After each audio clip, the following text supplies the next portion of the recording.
right, good morning, almost afternoon. Welcome to another Tech Tuesday. I am Michael, and this is Israel. Uh, Glad to have you for another fun discussion of all things technical on a Tuesday. Yeah. So, uh, now, as always, if you've got questions regarding boat maintenance, any of that kind of good stuff, then drop the question in the comments. Make sure that you go in to if you're watching it in a shared post, you actually go into our post and put it in the comments. Otherwise, it won't show up in our system, and then we'll have to try and answer it later. Which I do have a couple of questions that people dropped after the fact off of YouTube and elsewhere that we're going to cover today. So probably while we're waiting on you guys to get a question in, we'll go ahead and dive into some of that stuff. But um, any you just chugging along. The weather's turning full on nice. Yes. People are ready to get on the water. I'm seeing in the a lot of the forums, the boat owner groups and stuff like that. A lot of questions about, which we're going to talk on some today, about ethanol fuel and synthetic oil and all the fun stuff that people start thinking about this time of year as they get the boat ready. So That's right. Yeah, guys. Also, just say hey. We'd appreciate that. We're always we hate to just kind of sit here and stare at the camera. So love to talk to you. Let us know where you are, where you're watching from, and we'll jump into it. So let's start. We're gonna start off easy here. Synthetic oil versus conventional oil in a Yamaha F90. I would say if it's the show version, maybe use the synthetic. Synthetic in my book's gonna be better overall. It just it runs cleaner over time. You don't have to change it quite as much. You probably stretch it out past over 100 hours if you wanted to. I would still change it once a year, one way or the other. But the smaller motors, they don't seem, to burn, make the oil burn as fast as some of the big high horsepower stuff. So I would say use the conventional stuff. It's cheaper, but if you just, gung ho, So use the synthetic. if I remember, I use it in my lawnmower. If I remember some chemistry, and I know conventional oil has come a long way in the last decade or two. It used to be that concern of the oil just breaking down, just sitting. Is that as much of a concern these days with conventional oil as it used to be? Not with outboard oil, engine oil. Okay. The Mercury has redesigned their oil to run in catalyst motors. Okay. Because at some point that's going to happen. Like outboards end up having catalytic converters. It's down the road, but hopefully not anytime soon. We've been fighting that for a while. But they've already switched to that so that they can have a universal oil for their inboard stuff and then their outboard stuff. Now Yamaha, is still a non-catalyst oil. So what's nice about that is all the zincs and the precious metals they put in there to make it what they consider a super lubricant. They're still in those Yamaha oils and stuff like that. So because they don't have the catalytic converter, so even the conventional oil for the F90s is really really good oil, but the synthetic is a little bit better. All right. So. Hey, David, thanks for letting us know the audio is good. I appreciate that. I hate to sit here and talk and have tremendous information being shared and no one hear it. So we're going to stick with this along the same lines. I think the same guy asked this question as well on a video. Thoughts on ethanol fuel? That's a topic we cover fairly regularly. I mean, it's not good. The only reason we have it in this world is for people who grow corn that make a little bit more money. So it's not good for the engines, but like I always say, it's if you got a little place on the corner in the middle of the woods somewhere that sells non-ethanol fuel, it sits there for 3 months. It's just as bad as the ethanol gas. It's being used, pumped out of the pumps every day. Gotcha. So you have to kind of weigh your options with that. I prefer the non-ethanol. I know you're gonna pay even more money for it right now. You're probably $2, $1.50 higher for the non-ethanol. So, and then you gotta hope you're actually getting non-ethanol, because sometimes people don't do the right thing. Well, and along the same lines, you talk about fuel. Something always seems to come up. I guess we're getting into that time of the year as more people are using the boats. The marinas on the water are going to start turning over that fuel a lot quicker, and less of a concern there with gathering water and all that kind of good stuff. But speaking of gas prices, I have a feeling there's going to be a good bit of floating done this year versus getting out there, and, at least in the fish closer, Yeah, a lot more use of that trolling motor.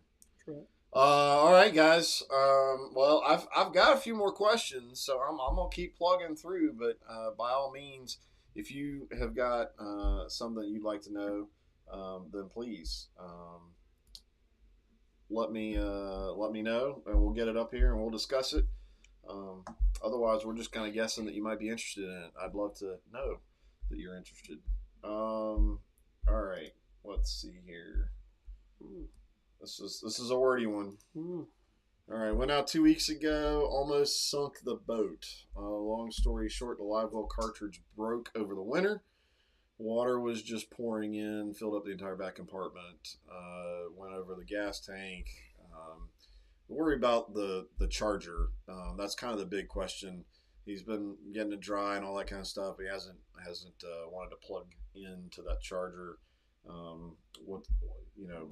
What to expect, and maybe along the same lines, other considerations if something like that were to happen to you and your boat. Well, there's two facets to this.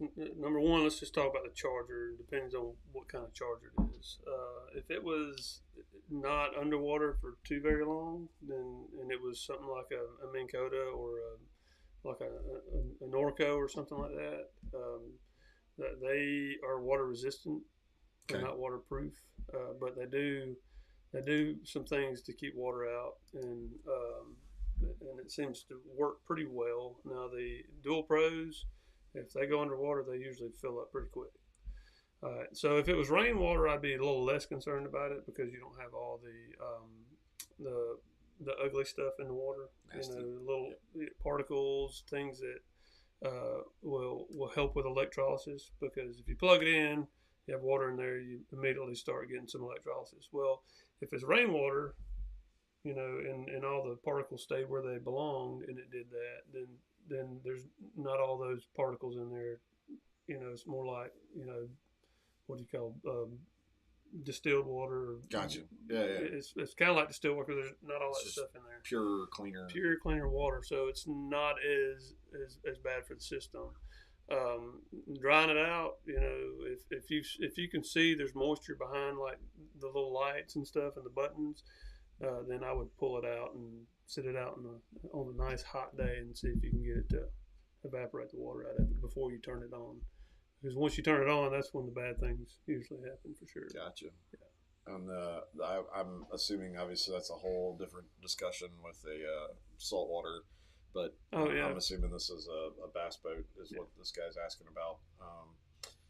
So would you recommend, if that happens to you on a lake, freshwater lake, would you go hose it out to try and clean out any gunk?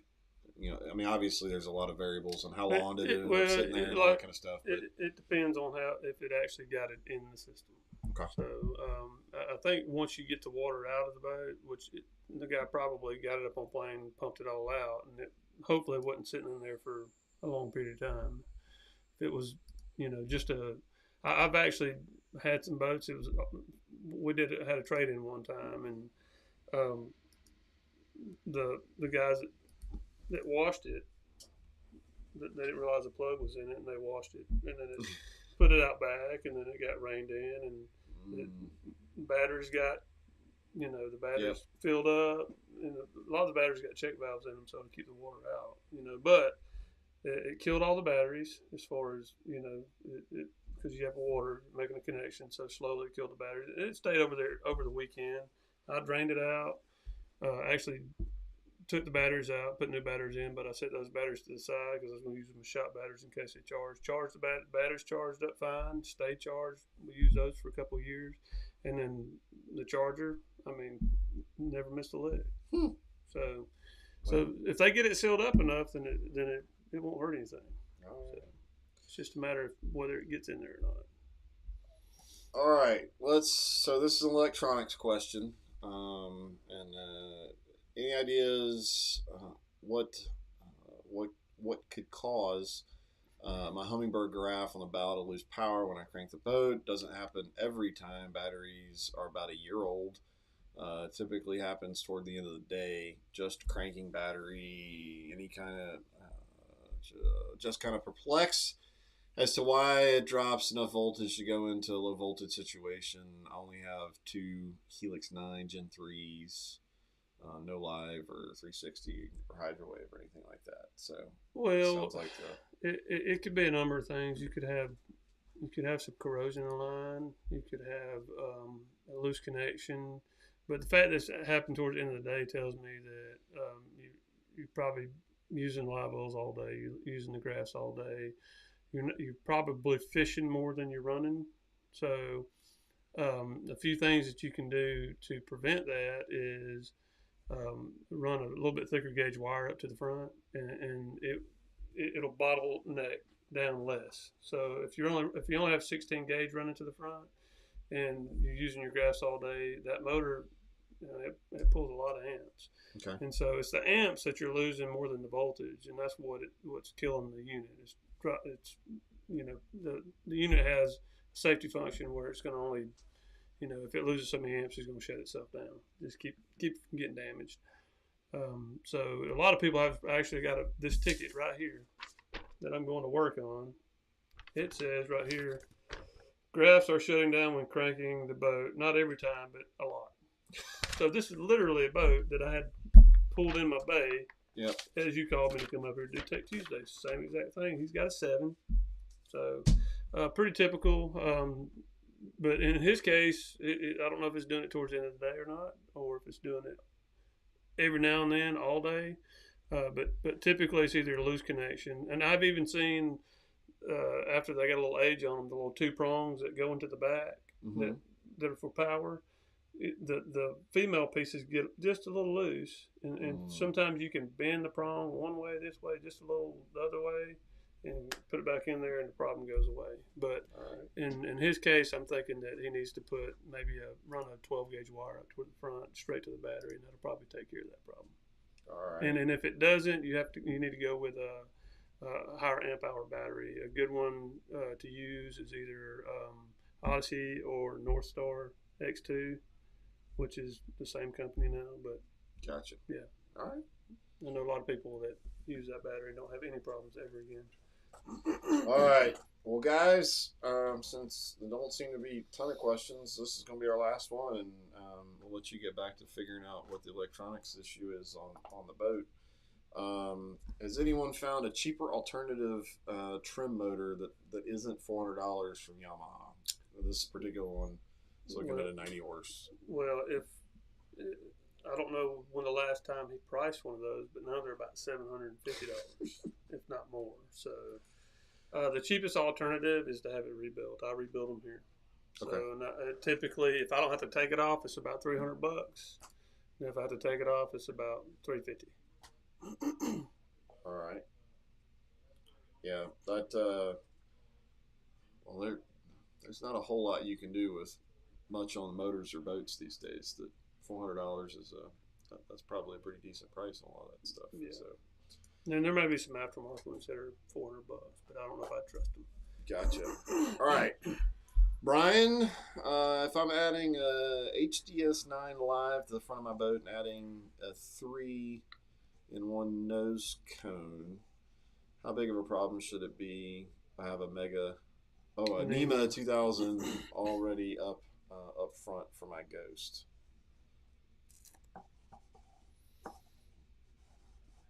Any thoughts? What I'm missing. What's a 3-in-1 nose cone? The three in one nose cone is going to be probably a side imaging transducer that he's putting up there for the live. How big of a problem should it be if I have a NEMA 2000 already up front for my Ghost? Okay.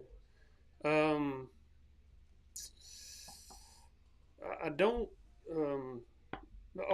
I guess you want to add the HDS Live to your NEMA 2000 in line with your Ghost. Is that what you're saying? That's. I have a regular HDS 5 now. It should all be able to link together. I don't know if you've got your back unit or your. Okay, so yeah, you just have to add a T and another line to it. And if you've got a graph up front that you want to integrate to it as well, you can add pretty much as many devices you want. Yeah, the networkability of Lowrance is actually pretty. The ground wire for the unit itself. Let's get that up there. So you're gonna end up with a 5 and a 9 on the bow. Is that or are you swapping the 5 and adding the 9? Are you getting it? Are you gonna run into power issues? Is that kind of what you're asking? Because I would think you're not gonna run into much. I mean, if you're just 1.9, isn't gonna run into the like what we were just talking about with the electronics issues. Yeah, with the lives, any kind of live or active target or any of that stuff, it's gonna use some extra power. So I'm a proponent for going ahead and running higher gauge wires up front, at least 14 gauge, because you got 16 now. And if you're ever thinking about adding something else like active target or whatever they call theirs, I would put at least 12 gauge in there. Most boat companies right now are running 8 gauge to the front. Okay. Yeah. So he's getting rid of the 5 and just doing a single 9. Yeah. The 9's not a real hungry graph, but just like the guy in the comment that we had on earlier, at the end of the day is where you're going to see if you have a problem or not. And consider that's a live unit. The anywhere from a 5 to a 10 is not going to be terrible on power. When you get into the 12s and 15s and 16s, they're real hungry. Yeah. But I would still consider running straight to the battery with a breaker on it. I'd put 12 gauge wire. 12 to 14 gauge wire, dedicated power, and it can help your image too. So, yeah, and I guess the other things that kind of come to mind: have you been running side imaging, or have you just been running regular 2D sonar? Because obviously, as you step up into the side imaging, you're going to have a little bit more power draw out of the system. Yeah. Not nearly as big a difference as with the active target. Is that Lowrance's? I can't keep track of the forward facing sonar. There, we'll leave it at that. I like what you did there. But it's hard to keep up with these days. Yeah. So yeah, I think certainly if you've got a concern or if you're going to expand, I think the consistent theme in all these discussions with Israel has been overkill. So if you're going to go and put the effort into running a dedicated, are you going to add another 9? Are you going to get live down the road? Those are the kind of the questions that And what I would tell you to do though is because I've had some people actually run a huge wire up front and they end up putting the fuses in the back, which we do not want to do. You want your bottleneck to be at the front of the boat. Okay. So you want the big wires to the back, because if you put a little wire in the back and you put a big wire from it to the front, that big wire turns into that little wire. So you're spinning your wheels. So you always want to put the fuse closest to the unit, Okay. and you can run a breaker in the back to isolate it, so it's not on all the time. All right. So you're going to end up with a 7 at the dash and a 9 on the front. Yeah. Which I'm going to go ahead and guess that in the next 2 years you're going to end up with something bigger than that 7 on the dash. But that's just based on trends of seeing what people are doing on their boats. You may be perfectly happy with the 7, but I mean, even if you were running 1.9 on the dash and 1.9 on the bow, 12 gauge. So it'll make you happy. Now, I think it definitely is get into a lot more necessity as you start adding. So if you're running, let's say you swap out that 7 with poor man budget. Yeah. There you go. I hear you. But if you end up with, 2 9s on the dash one day and 2 9s on the bow and you're running active target, and that's when the folks are really starting to have those real big battery issues. And what I like to tell people is when I've hired some people that when they were putting butt connectors on and stuff, they had kind of shoddy butt connector crimpers. You get what you pay for, and they don't work well if you get you a good $35 pair of crimpers that crimp on the front, and they're about 10 inches long, some good ones. And don't buy Harbor Freight butt connectors. Buy them from us. I mean, not. I don't try to sell it, but we buy good ones because we don't like the little crappy thin ones that just fold up and you can pull them right out. So just find a place that's got good butt connectors, and don't use twisty things. It's not a house. It's a car. It's a boat. Yeah, you especially if you're out there running 60 miles an hour. And don't use house wire. I've had boats come in with Romex in them. So, okay. If you're gonna put that time and effort and spend the money, and you get out and what little time you have to get out and fish, you want it to work, and it's worth doing. So, all right, yes, good advice on not using house wire. So I've seen it all. I'm sure. I'm imagining on the pontoon boats too. I had a customer that worked for a nuclear plant. Okay, and so all of his wiring was all the same color. He rewired his boat with this weird looking panel he got from the nuclear plant, and all of his stuff was white wires running to the bows. I was blown away. Well, and I don't know if I got radiation poisoning or not, but that's crazy. Nothing worse than 600 rads. No big deal. Nothing worse than the sun. Hopefully he's doing a better job with whatever he's got to do with the nuclear plant. That's what I'm more concerned about, not his boat. Yeah. It was well done. You just didn't know what anything was. No color codes. Well, and it was weird. So. All right, guys. I think we're gonna get out of here. And thanks for the question, Brian. I hope you guys got something out of it. And I guess we'll catch you next week. Again, if you got more questions or if you're watching this down the road. John Freeberg. Seen that too. Well, all right, guys. Hope y'all are having a good day. Looking forward to some nice weather. Get those boats ready.